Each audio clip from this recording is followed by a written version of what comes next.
बुरा ना मानो होली हेच्या नावाखाली कोणत्याही प्रकारची चेष्टा मस्करी करण्याचा परवाना दिला असता तरी राजकारणात मुरलेल्या व्यक्तींनी होळीच्या निमित्ताने अशा प्रकारची चेष्टा मस्करी करावी का, हा मात्र वादाचा विषय ठरू शकतो. काँग्रेसचे माजी प्रदेश अध्यक्ष नाना पटोले यांच्या एका विधानामुळे विनाकारणच खळबळ माजली आणि नंतर आपण गमतीने हे विधान केले असा खुलासा त्यांनी केला.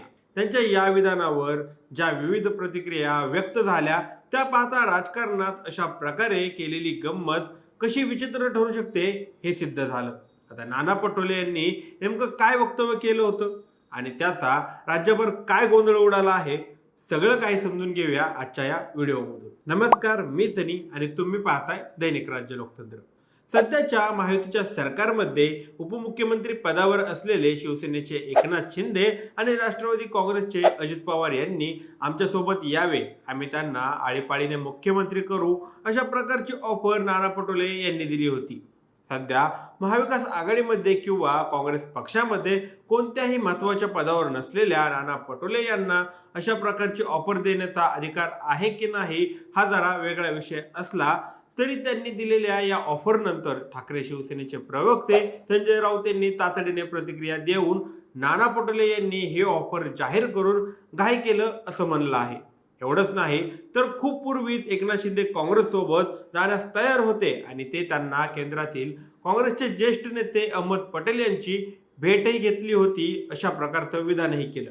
या विषयाची व्याप्ती वाढू लागल्यानंतर नाना पटोले यांनी सारवासारव करण्याच्या निमित्ताने आपण होळीच्या सणाच्या पार्श्वभूमीवर गंमत केली आणि ते विधान सिरियस नव्हतं, अशा प्रकारचा खुलासा केला.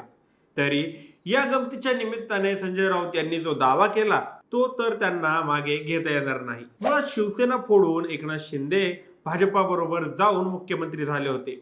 साहजिकच एकनाथ शिंदे त्यांनी त्यावेळी खरोखरच काँग्रेससोबत जाण्यास तयार होते का आणि त्यांना अहमद पटेल यांची भेट घेतली होती का, हा सुद्धा एक संशोधनाचा विषय ठरू शकतो. अर्थात संजय राऊत आपल्या दररोजच्या पत्रकार परिषदेमध्ये कोणत्या ना कोणत्या विषयावर नेहमीच प्रतिक्रिया व्यक्त करत असतात. तशाच प्रकारची प्रतिक्रिया त्यांनी नाना पटोले यांच्या या ऑफरच्या विधानानंतर दिली असावी.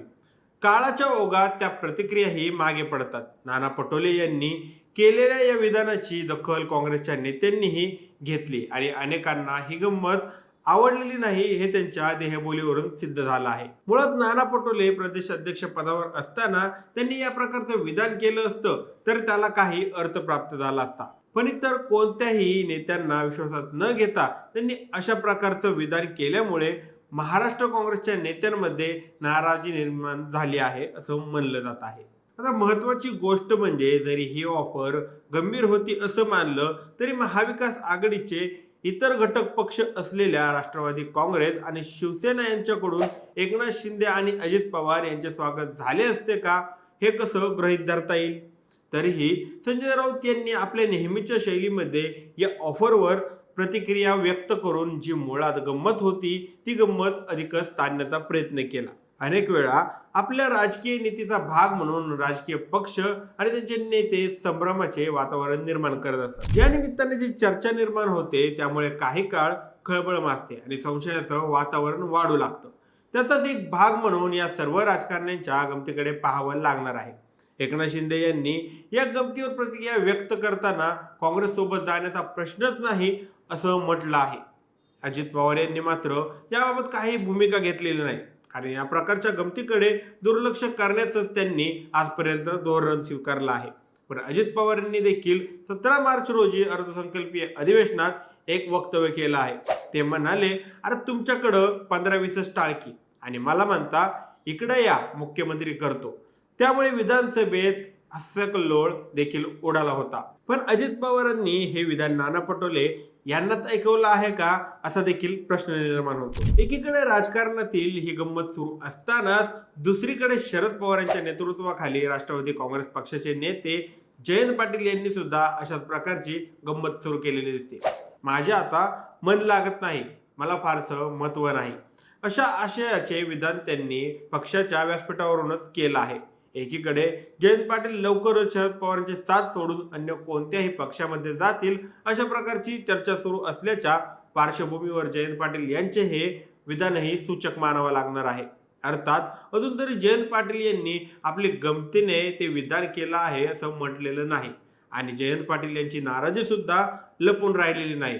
सध्या सत्तेवर असलेली महायुती भक्कम असल्याने उर्वरित 5 वर्ष आपल्याला विरोधी बाकावर बसवायचं आहे याची कल्पना असल्याने केवळ स्वप्नरंजन म्हणून अधूनमधून राजकारणात अशी गंमत केली जाते असं दिसत आहे.